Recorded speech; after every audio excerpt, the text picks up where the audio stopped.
Hi, my name is Bhumika, and in this lesson, we are going to be dealing with the structure of neuron, types of neuron, and so on. In the previous lessons, we have actually done the central nervous system, and from now onwards, we'll be starting with the peripheral nervous system, which consists of nerves. So, let's get started. Some quick facts: all the processes which depend on the interconnected cells that make up the nervous system, almost all the processes that go on in the body, like the heart, lungs, and stomach, the nervous system is made up of specialized cells again, and these include the nerve cells or the neurons and glial cells or glia. Neurons are the basic fundamental units of the nervous system, and they generate electrical signals which are termed as action potentials. Action potential is the name, which is the electrical signal that goes to a neuron, which allow them to quickly transmit information over long distances. Glia are also essential to nervous system, but they basically work as supporting cells to the neurons. The peripheral nervous system PNS, which consists of neurons and parts of neurons are found outside of the CNS, includes sensory neurons and motor neurons. Sensory neurons bring signals to the central nervous system, and motor neurons carry signals out of the central nervous system. The cell bodies of some peripheral nervous system neurons, such as the motor neurons that controls the skeletal muscle, are located in the CNS. These motor neurons have long extensions, that is axons, that run from the CNS all the way to the muscle they connect. The cell body of other PNS neurons, such as the sensory neuron that provide information about touch, position, pain, and temperature, that means external stimuli, are located outside of the CNS, where they are found in clusters known as ganglia. Okay, then we've got the axons of the peripheral neurons that travel a common route, are bundled together to form nerves. Okay, now we're going to do the classes of neurons, basically the types of neurons that are found in the body. Based on their roles, the neurons found in the human nervous system can be divided into three classes: sensory, motor, and interneurons. We have already done a gist of sensory and motor, but I'll go over with it again. The sensory neurons get information about what's going on inside and outside of the body, and they bring information into the CNS, so it can be processed. For instance, if you pick up a hot coal, sensory neurons with endings in your fingertips would convey the information to the CNS that it was hot. Motor neurons get information from other neurons, and they convey commands to your muscles, organs, and glands. For instance, if you picked up a hot coal, the motor neurons innervating the muscles in your fingers would cause you to let go or drop the coal. Then we also have another type, which is the interneurons. Interneurons are found only in the CNS. They connect one neuron to the other. They receive information from other neurons, either sensory or interneurons, and they transmit information to other neurons, either motor or interneurons. So we've got interneurons, which are the most numerous class of neurons and are involved in processing information both in simple reflex circuits, like those triggered by hot objects, and in most complex circuits in the brain as well. It would be combinations of interneurons in the brain that would allow you to draw the conclusion that things that look like hot coals were not good to pick up, and hopefully retain the information for future reference. So that kind of forms a memory in your body. We're moving on to the structure of the neuron, what a neuron basically looks like. We're going to start off with the dendrites first. I'm totally going to explain this all to you diagrammatically, but just to go over with the theoretical part, we have the dendrites. The first two neuronal functions, which is receiving and processing incoming information, generally takes place in the dendrites in the cell body.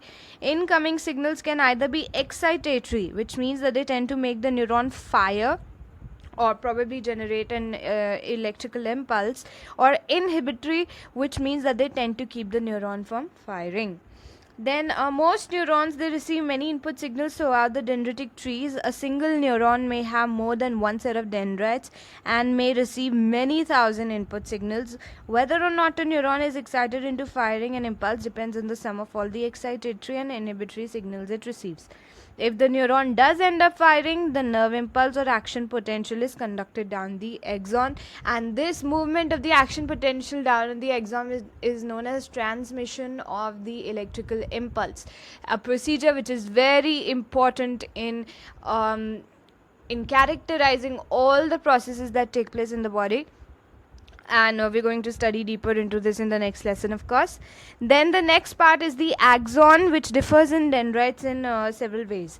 The dendrites tend to taper down and they are often covered with little bumps called the spines. In contrast, the axon tends to stay the same diameter for most of its length, and it does not have spine. The axon arises from the cell body at a specialized area known as the axon hillock. In motor neurons and interneurons, it's of the axon hillock that the action potential is initiated. That's an important part to remember.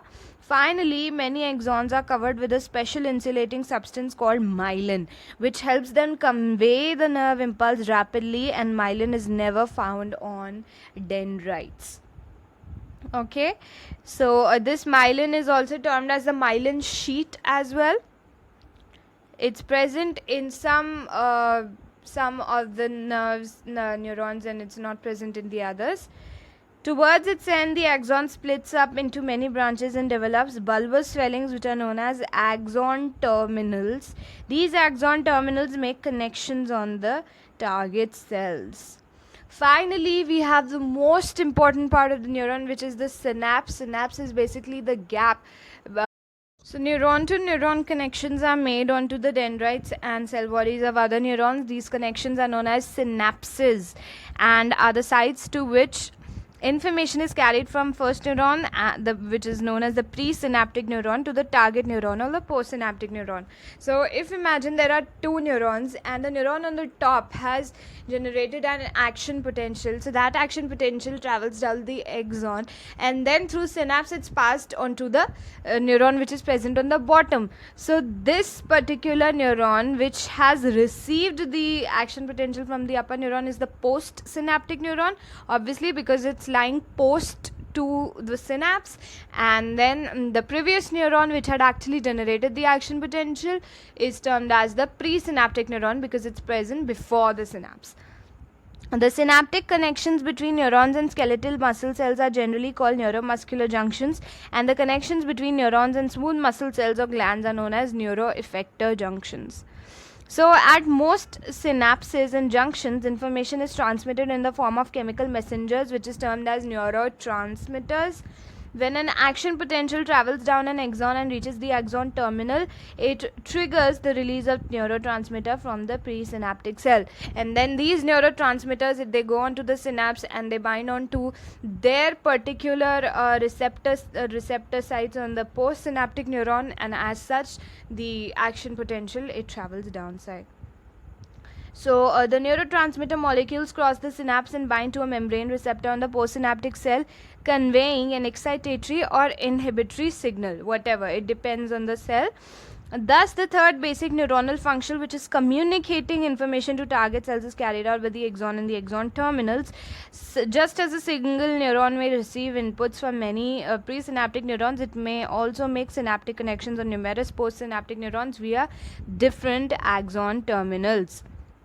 Okay, so now I would like you to rotate your mobile screen into a vertical position.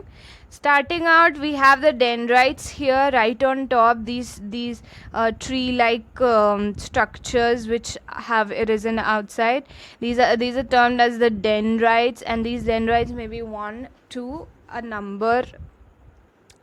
Then we have the Nissel's granules. Nissel's granules are basically small granules which are found inside the cell body.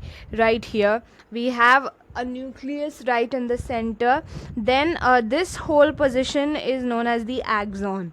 The axon hillock lies somewhere here, and then we've got Schwann cells lining the axon. We have the myelin sheath that we studied about, and between every myelin sheath there are areas present where myelin sheath is absent. So this area is known as the node of Ranvier.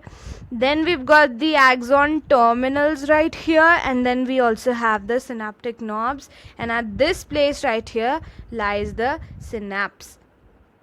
Okay, taking a deeper look into the synapse, we have the axon here, and then we have the synaptic vesicles. This is the presynaptic vesicles. These vesicles, they contain the neurotransmitters, and whenever any neurotransmitter has to whenever the action potential goes on through the topmost part into the axon terminal, these neurotransmitters, they are secreted from the vesicles, and then they come out from here, and then they bind to their specific receptors onto the postsynaptic membrane. So you can see these are the receptors and these are the dendrites, and we also have a number of mitochondria, because of course you need a lot of energy for